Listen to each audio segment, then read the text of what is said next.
tout émergeait en optique. Le laser émergeait, les capteurs fibre optique émergeaient, l'optique intégrée émergeait un petit peu après. Tout ça émergeait. On sentait bien qu'il y avait un mouvement qui était réparti dans différents endroits, mais sans concertation vraiment importante entre les uns et les autres. Il était temps de réunir des communautés qui faisaient des choses qui avaient des liens, mais qui ne se parlaient pas.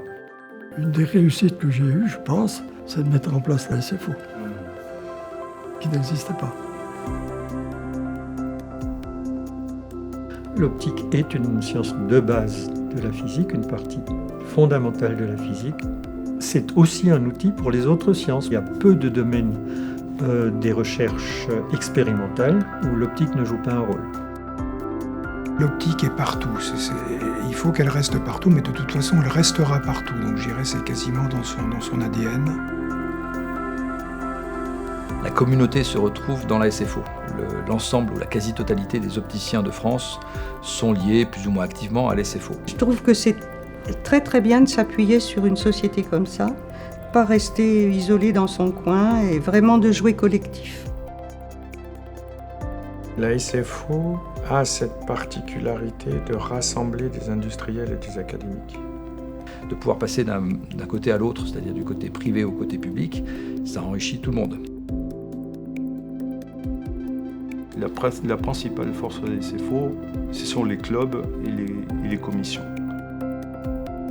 On a vu qu'on pouvait apporter des choses localement, qu'on pouvait apporter le goût de la recherche expérimentale dans les pays à faible revenu.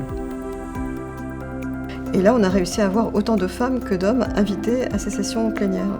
Donc là, on a réussi à avoir la parité, donc quelque chose dont je suis vraiment très, très contente. Une des activités phares de la SFO, et c'est même son phare, c'est d'organiser tous les 2 ans son congrès annuel qui s'appelle Optique, suivi du nom de la ville dans lequel c'est organisé. Le dessin que je m'étais fait pour donner à l'imprimeur pour à quoi ça devait ressembler. Et ça a marché, et donc maintenant c'est l'inverse. Les gens ne peuvent pas imaginer autre chose qu'une conférence d'optique générale en France. Donc Photonique, c'est la revue de la SFO.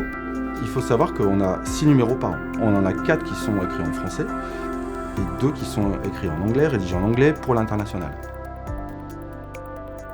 La photonique est un peu en train de suivre le parcours qu'a suivi l'électronique il y a beaucoup d'années.